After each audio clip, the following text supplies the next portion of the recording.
Мына кыздар, эми бурчтарын кандай кылабыз көрсөтүп беремин азыр. Мен эң акыркы бурчуна келдим. Мына бурчуна келгенде биз бул жерге 3 жөнөкөй мамыча токуйбуз. Себеби бурчу бырышып формага келбей калбасын үчүн биз ушундай кылып бир бурчка 3 жолу жөнөкөй мамыча токуп алабыз. Мына ошондо биздин формабыз келет. Көрдүңүзбү? Тегиз болуп калды. Эч кандай ашыкча немеси жок. Эгерде сиз туура аткарсаңыз берилген тапшырманы, мисалы үчүн бир рельефтүүгө бирди саласыз, жөнөкөй мамычага бирди, ушундай кылып. Болбосо, эгер туура эмес кылсаңыз, бул чекелери кыйшак болуп, мындай туура форма болбой калат да, ровный болуп, тегиз чыкпай калат. Ошондуктан эми бул жагын дагы ушундай кылып бир катар ар бир жүрөкчөнүн ичине бизде көрүнүп турат мындай, орусча айтканда колосок. Ар бир колосоктун ичине жөнөкөй мамычаны токуп, сиз менен эми бул бурчта жолугабыз. Жөнөкөй мамыча токуп келесиз. Мына кыздар, мен азыр экинчи бурчума келдим. Эми бул биз баштаган жипти бул жерге бекитип алып кетебиз. Бурчка 1 мамыча токудум азыр. Эми бир мамыча токудум. Эми ушул эле жерге 2 мамычаны салып токуп, бир бурчка 3 мамыча токуп алабыз. Бул жерде карасаңыз, мына мен бекитип кетип атам, көрүнбөсүн үчүн. Эми рельефтүү үчүнчү бурчуна кеттим уже, үчүнчү тарабына. Көрдүңүзбү? Бир тегиз эмес, бул жер. Тегиздеп кетиш үчүн азыр биз сиз менен бир катар жөнөкөй мамыча токуп чыгабыз. Рельефтүү столбикке салдым азыр мынакей. Эми жөнөкөй мамычага салам. Жөнөкөй мамычага салып алдым. Кийинки дагы мына рельефтүүгө кетип баратат. Эми дагы жөнөкөй мамыча турган жерге салабыз. Ушундай кылып бир катар сиздер менен дагы бир катар бул бурчка чейин өзүңүз жөнөкөй мамыча кылып токуп келесиз, анан жолугабыз. Мына кыздар, мен азыр бул катарды бүттүм. Эми бурчка дагы бир мамыча турабы? Дагы 2 жолу мамыча токуп алабыз. Бул биздин сумкабыздын, баштыкчабыздын бир детали, бир бөлүкчөсү. Эми бир катар бул жерге биз рельефтүү столбик менен токтотконбуз. Эми бир катар жөнөкөй мамыча калган болчу, биздин рапорт боюнча. Демек, азыр биз катардын акырына чейин 20 жөнөкөй мамыча токуп, бул жерден биздин биринчи сумкабыздын биринчи бөлүкчөсү ушул жерден аяктайт.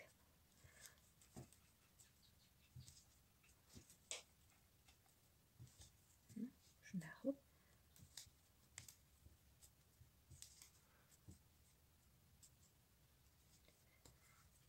бүтүрүп алып, жипти кесип, учун бекитип, сөзсүз түрдө күйгүзүп, шнурдун учун күйгүзүп койбосок эмне болот? Жанып кетиши мүмкүн. Жандырып алып кыйналбаш үчүн биз сөзсүз түрдө жиптин учун мынакей. Эң акырына келгенде, мына караңыздар, бул жерде дагы бир термин иштетип жатамын. Эң акыркыга келдим. Мына келгенимде бул жерде мен байланыштыруучу мамыча кылдым. Көрдүңүзбү? Мына биринчисин экинчисине өткөзөм. Мына ушундай кылып биз жипти тартып алабыз. Ушул жерден мына биздин биринчи баштыкчабыздын биринчи бөлүгү бүттү. Мен ушун кесип койгонмун. Чыгарып алдым дагы. Ушул биздин баштыкчабыздын алдыңкы жагы болот. Бул биздин жалпысынан 6 катар токуган бөлүкчөбүз. Азыр биз бул жерден жипти мындай кылып бул жерге киргизип бекитип алабыз. Сөгүлүп кетпесин үчүн мындай киргизип бекитип коебуз дагы. Жип узунураак болгон үчүн мен бул жака тиккенге иштетемин. Эми караңыздар, дагы бир бөлүкчө токуйбуз. Дал ушундай эле рапорт менен кайталап, мына баштаган жерим азыр бул жип бир аз катуулук кылып жатат. Мисалы үчүн, сиз жумшагыраак жиптен токусаңыз, бул узор аябай сонун көрүнөт. Менде болгон жип менен азыр мен сиздерге сабакты көрсөтүп бере берейин. Демек, бул катарда дал ушундай кылып токуйсуз. Бирок 11 катар болот. 1, 2, 3, 4, 5, 6, 7, 8, 9, 10, 11. Көрдүңүзбү? Мына 11ди токуп алып, бир айландыра муну дагы чекелерин тегиздеп алабыз. Эми тегиздеп алгандан кийин бул ичкерки жагы мындай кылабыз. Караңыз. Бул бөлүкчөнү алдына коебуз. Мына бул биздин баштыкчабыздын жапкан капкагы болот. Көрдүңүзбү? Мына бул биздин баштыкчабыздын жаба турган жери болот. Ошондо биз азыр мындан кийин мен дагы көрсөтүп беремин. Бул эмне кылабыз? Бул чекелерин бириктирип, айлантыра, тигип, анан биз илене, андай желкеге иле турган жагын кылабыз илмек менен. Демек бул жерге кааласаңыз топчу тиксеңиз болот, кааласаңыз жанагы жабыштырып койчу кнопкалардан тиксеңиз болот. Ал жагы уже сиздин өзүңүздүн фантазияңызга жараша болот. Эгерде кааласаңыз бул сумканы колуңузда же болбосо жакыныраак жерде магазин болсо фурнитура сатып алып, кааласаңыз чынжырча улап койсоңуз болот. Бул жерден тигип жатканда карабиндерди койсоңуз болот, замок койсоңуз бул жерге болот. Замок кулптагычтарды атайын перстеп такмай фурнитуралар бар. Алар өтө кымбат эмес, 50 сомдон 100 сомго чейинки аралыкта аласыз ар бирин. Демек мен сизге азыр негизди бердим дагы. Ушул сабактын негизинде каалаган сумка токуп, азыр мен дагы көрсөтүп беремин кандай болот сиздер менен. Кыздар, азыр мен сиздерге айтып өткөндөй эле биринчи бөлүгүндө 6 катар токуп алабыз. Мен берген айтып өткөн, түшүндүрүп өткөн рапортту кайталап 6 жолу 6 катар кылып, чекесин бир катар айлантта жөнөкөй мамыча менен токуп даярдап алабыз. Кааласаңыз ушул кыска бөлүкчөнүн учун кеспей узун кылып калтырып койсоңуз, сиз өзүңүз үчүн жакшы болот. Азыр мен бул жерде жебим кыскараак болуп калды, демек мен улаймын. Сизге кеңеш узунураак кылып калтырып коюңуз. Ал үчүн сиз биринчи чоң бөлүгүн токуп алышыңыз керек болот. Мен ушул баштыкча үчүн эки мындай жип кетти, 2 штук кетти. Демек, биз биринчи 11 катарды бүтүрүп алгандан кийин бул жерде эң акыркысына бүтүрүп алгандан кийин айлантыра жөнөкөй мамыча менен токуп алабыз дагы. Бул жерге келгенде байланыштыруучу мамыча кылып акырын жипти чыгарып алабыз. Ушул жерде жипти кескенде сиз 50 сантиметр ашыгы менен калтырып коюңуз. Эмне үчүн? Себеп дегенде биз бул жерге топчу катайбыз. Мисалы үчүн менин учурумда, азыр менин кезимде топчу катайбыз. Эгерде сиз бул баштыкчага мен айтып өткөндөй замок же болбосо жабыштырчу кнопкаларды катасаңыз, ушул жерден кесип салып, жипти бул жерге кыскараак, узун эмес, кыскараак кылып кесип калтырып бекитип салсаңыз болот ичине. Эгерде сиз азыр мен көрсөтүп бере тургандай болуп, колуңузда фурнитураңыз жок болсо, демек сиз 50 сантиметр жип калтырасыз. Эмне үчүн? Эмне үчүн дегенде, бул биздин баштыкчабыздын негизги бөлүгү. Мисалы, мына мындай болуп дагы. Бул жерде мен азыр топчуламай бир бул жерге коздук үчүн бир нерсе жасаймын. Ошол жерге мен бул жипти кесип отурбай, бул жерге алып келип мындай илмек жасаймын. Мына ошол үчүн бизге керек болот бул жагы, кыздар. Азыр биздин эки бөлүкчөбүз тең даяр болду. Мүмкүн болушунча жумшак жиптен токусаңыз андан да жакшы болот. Ал сиздин каалооңузга жараша. Демек, мен сизге айтып өткөндөй, бул жагында кыска бөлүктүн жибин узунураак калтырганыңыз жакшы. Эмне үчүн дегенде, биз азыр бул жипти улайбыз.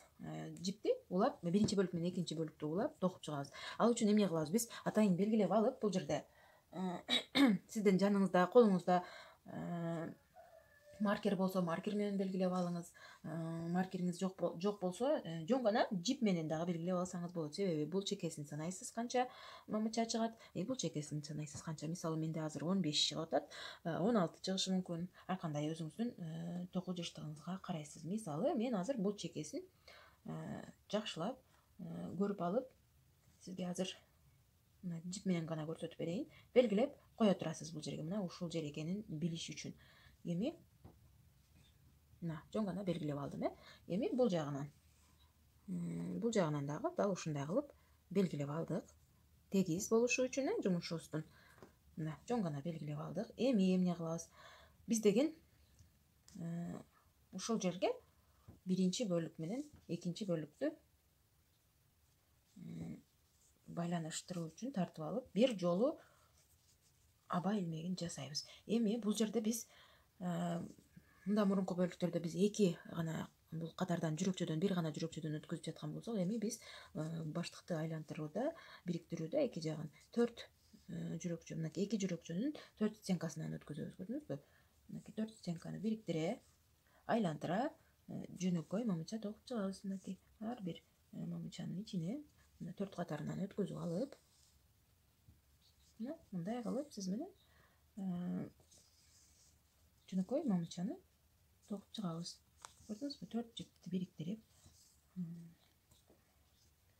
мына ушундай кылып сиз азыр айлантыра бул жерден бириктирип, мына 4-өөнү, бул жерде дагы 4-өөнү мындай кылып ар бирин бириктирип отуруп, мына бул жерге келгенде биз сиз менен жолугабыз. Кыздар, биз белгилеп алган жерде жипти алып салабыз. Мына биз уже белгилеп токуп баштадык, эсептеп санап алып, биринчи бөлүкчөдөн дагы 15 мамыча, экинчи бөлүкчөдөн дагы 15 мамыча кылып белгилеп алгандан кийин биз сөзсүз түрдө башында унутпаңыз, эки көз тең ичкери жакты караш керек. Себеби бул сырт жагы, бул дагы сырт жагы. Эми дагы бир бөлүшө кетчү лайфхак. Мисалы менин жибим түгөнүп калган болчу. Бул жерде синтетический жипти улаганда эки жагын тең улайм деп жаткан бири бирине байласаңыз өтө түймөкчө пайда болуп кетет дагы. Эки чекесин күйгүзүп туруп бири бирине мындай жабыштырып турсаңыз мына ушундай болуп уланып калат. Эми бул жерде бир аз меники көбүрөөк күйгүзүп салдым, ошондуктан мындай кара болуп калды. Күйгүзүп сизге жардам берген адам болсо жакшы, ал күйгүзүп берип турса сиз шак эле жабыштыра койсоңуз мына ушундай эч кандай түймөкчөсү жок кылып улап аласыз. Демек азыр мен өз алдымча бул жерге чейин токуп келемин. Сиз дагы ушул жерге чейин токуңуз, анан сиз менен жолугабыз. Мына кыздар, мен азыр бул баштыкчамды айлантып, жөнөкөй мамыча кылып токуп келдим дагы. Бул жерге келгенде эмне кылабыз көрсөтүп берейин. Эң акыркы алган илмегибизди менен жипти мына биринчисин экинчисинен өткүзүп байланыштыруучу мамыча кылып биз бул айлантып токуган жерибизди бүтүрүп алабыз. Ушул менен айлантып токуган жерибиз бүттү. Мына биздин баштыкчабыз даяр болуп калды. Эми эмне кылабыз биз? Көтөрүү үчүн мындай аба илмекчелеринен турган. Азыр биз сиз өзүңүзгө канчалык узун керек болсо ошончолук кыласыз. Азыр мен мисалы 70 аба илмегин кылып көрөйүн, анан жолугабыз. Мына кыздар, мен азыр 70 аба илмегин кылдым эле. Мен үчүн кичине болду, мисалы үчүн. Бул бир аз кичинерээк. Демек мен 90 дагы 20 сантиметр деп кошомун. Мына 90 аба илмегин кыламын дагы. Ошондо 20-ны кыламын. Мына кыздар, мен азыр 90 аба илмегин кылдым. Сантиметрге алганда 80 сантиметр болду. Эми бул жагы сиздин өзүңүздүн каалооңузга жараша. Сиз кандай узундукта каалайсыз? Балким сиз мындай кичинекей эле каалайттырсыз. Балким сиз ушундай узун каалайттырсыз. Өзүңүздүн каалооңузга жараша сиз ушул чынжырча бойдон калтырып койсоңуз болот, же болбосо мен айткандай темир чынжырлардан алып аксессуар ошолорго кошуп улап койсоңуз болот. Азыр мен эмне кыламын көрсөтүп берейин. Менин кандай кыламын? Азыр экинчи учун улап аламын. Мына бул биз бул жерде экөөнү бириктирген жерден киргизип бул аба илмектеримди кошуп аламын дагы. Эми эмне кылам? Байланыштыруучу мамыча кылып улап аламын. Биринчисин экинчисинен өткөрдүм. Эми ушул жерден бир мындай жөнөкөй мамыча токуп алдым дагы. Кайра эми ушул аба илмегинен аркага жалаң байланыштыруучу мамыча кылып токуп чыгамын. Эгер сиз кааласаңыз бул жагын мындай жөнөкөй мамыча кылсаңыз болот. Же болбосо мына азыр мен жөнөкөй мамычаны көрсөтүп берейин.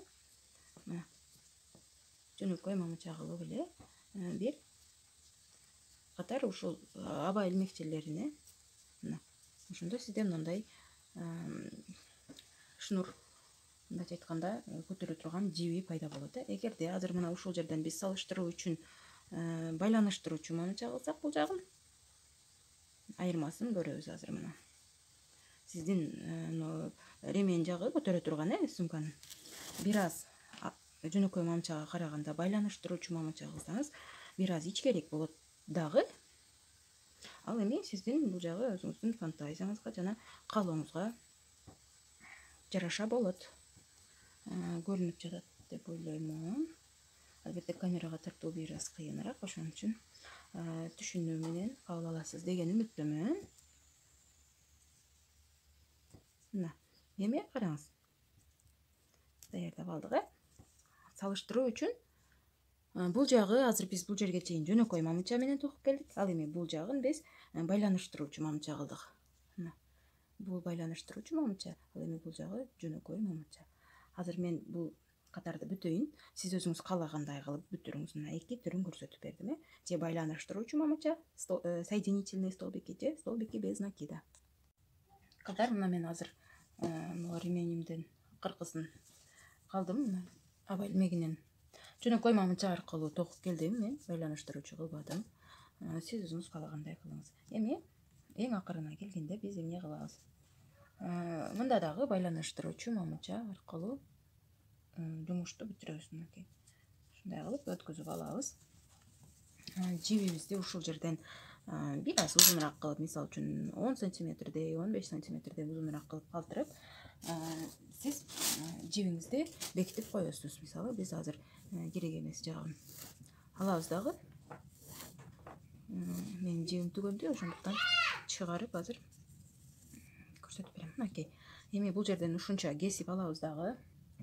Биз жиптин учун күгүзүп алып, катырып алып, анан бул жибибизди жакшына кылып, ич тарабына каратып киргизип катып коебуз бул жака. Дагы айта кетчү нерсе, сиз кааласаңыз бул сумканын ичине ичилик тиксеңиз болот.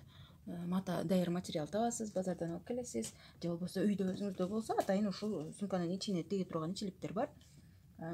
Ошолорду ичине тигип, даярдап алып, кесип, квадратный кылып даярдап алып, салып ичине, анан бул жерден тигип чыгасыз. Анан кааласаңыз бул жерге замок дагы өзүңүз коюп койсоңуз боло берет. Бул сиздин фантазияңызга жараша. Эми биздин эң акыркы штрих калды. Биз бая сиз менен калтырып койгонбуз, узун жип.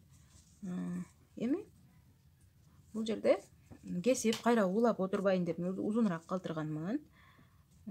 Ошондуктан азыр ушул жипти мен акырын бул жака ортого алып келип аламын. Ортого алып келип, бул жерге келгенде мына ушундай кылып эле аралатып, акырын өтө билиндирбей турган кылып аралатып, же кааласаңыз бул ички тарабынан дагы алып келип алсаңыз болот. Бул сиздин каалооңузга жараша болот. Ортосуна келгенде азыр бул жерде, мына бул жерге келгенде азыр жипти алып келем, ушул жерден сиз менен жолугабыз. Мына кыздар, мен азыр жипти ортосуна алып келип алдым дагы, мына бул жерден чыгардым. Эми бул жерден дагы сиздин фантазияңызга жараша. Караңыз, кааласаңыз сиз жипти мындай кылып чыгарып калтырып койсоңуз болот. Ушул жерге илмек кылып топчу тигесизби, декоративный, эмне кааласаңыз. Кааласаңыз бул жерде азыр мисалы мен 1, 2, 3, 4, 5 аба илмеген кылдым дагы. Эми мындай кылып илмек жасап койсоңуз дагы болот. Мына көрдүңүзбү? Азыр мен мына 5 аба илмегин жасадым. Жанындагы илмекке байланыштыруучу мамыча кылып бириктирип аламын. Азыр көрөлү кандай болот. Мынакей. Көрдүңүзбү? Эми каалаганыңыздай, сиз каалагандай кылып кооздойсуз. Мен азыр мына ушундай кылып аба илмегин жасадым. Эми жипти ашыгын кесип салып, керегин бул жака катып киргизип коемун. Мынакей ашыкча бир ушунча кесип саламын да, калганын катып коемун. Анан бул жерге мен топчу илмек жасаймын. Ошону менен менин сумкам, баштыкчам даяр болду. Мынакей. Тадам! Мына менин сумкам даяр болду, кыздар. Баштыкчам мен бул жерге топчу кададым. Мындай илмек жасадым. Кааласаңыз ичкерээк кылсаңыз жакшы болот экен менимче.